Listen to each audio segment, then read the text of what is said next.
जय हिंद दोस्तों, the Chronicle post में आपका स्वागत है। भारत की वायुसेना दुनिया की चौथी सबसे बड़ी वायुसेना है, लेकिन अपने प्रतिद्वंदियों के मुकाबले इसकी स्क्वाड्रन में फाइटर जेट्स की कमी देखने को मिल रही है। दिलचस्प बात यह है कि अमेरिका के साथ अच्छे होते रिश्तों के बावजूद भारतीय वायुसेना की स्क्वाड्रन में कोई भी अमेरिकी फाइटर जेट नहीं है।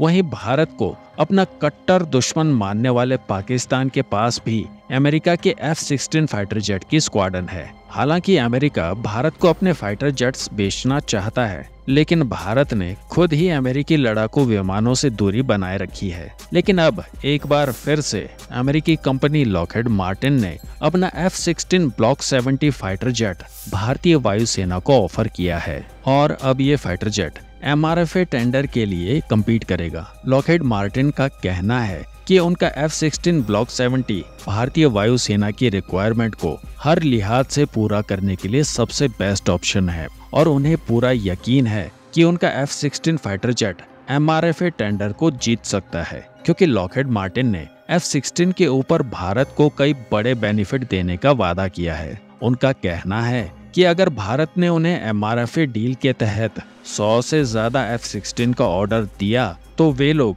न सिर्फ फाइटर जेट की टेक्नोलॉजी भारत को देंगे, बल्कि सभी फाइटर जेट्स को भारत में ही बनाने वाली शर्त को भी पूरी तरह से मानने के लिए तैयार है। इसके अलावा लॉकहीड मार्टिन का कहना है कि जो मैन्युफैक्चरिंग लाइन भारत में F-16 के लिए बनाई जाएगी, उसे भारत के ऑर्डर्स को पूरा करने के बाद भी बंद नहीं किया जाएगा, बल्कि उस मैन्युफैक्चरिंग लाइन से F-16 के इंटरनेशनल ऑर्डर्स को पूरा करने के लिए इस्तेमाल किया जाएगा। जिसका मतलब है दोस्तों कि यहाँ लॉकहीड मार्टिन भारत को F-16 के लिए मैन्युफैक्चरिंग और एक्सपोर्ट हब के रूप में देख रहा है। दोस्तों, F-16 दुनिया का सबसे भरोसेमंद फाइटर जेट माना जाता है, क्योंकि इस फाइटर जेट को 10 से ज्यादा युद्धों में इस्तेमाल किया जा चुका है और इसकी परफॉर्मेंस कमाल की रही है और इसे दुनिया भर के 25 से भी ज्यादा देश अपनी वायुसेना में शामिल करके इस्तेमाल कर रहे हैं। ये फाइटर जेट पहली बार 1978 में लॉन्च हुआ था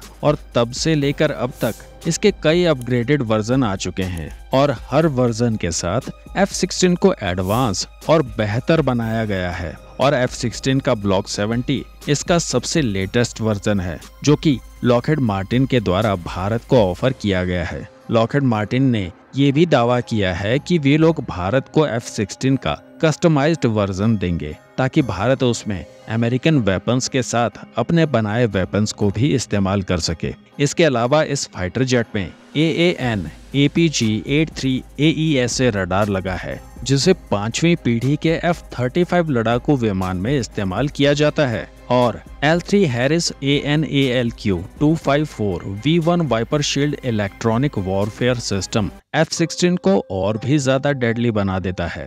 देखिए दोस्तों, जैसा कि हमने इस वीडियो की शुरुआत में कहा है कि भारत ने अमेरिकी फाइटर जेट से दूरी बनाए रखी है, जिसके पीछे बहुत से रीजंस हैं, लेकिन खासकर F-16 के मामले में भारत ने जो दूरी बनाई है उसका कारण है पाकिस्तान, क्योंकि पाकिस्तान के पास भी F-16 मौजूद है। भले ही वो लेटेस्ट ब्लॉक 70 वेरिएंट नहीं है, लेकिन दोनों का प्लेटफॉर्म तो एक ही है। तो इस वजह से भारतीय वायुसेना F-16 फाइटर जेट को नहीं खरीदना चाहती, क्योंकि पाकिस्तान एयरफोर्स को F-16 की एडवांटेज और डिसएडवांटेज अच्छे से मालूम है। तो इसलिए अगर हम F-16 को अपनी वायुसेना में शामिल कर लेते हैं तो जो एज हमें पाकिस्तान के ऊपर मिलना चाहिए था वो नहीं मिल पाएगा। तो सब कुछ जानने के बाद आपको क्या लगता है, क्या भारत को F-16 खरीदना चाहिए या फिर नहीं? कमेंट्स में जरूर बताइएगा।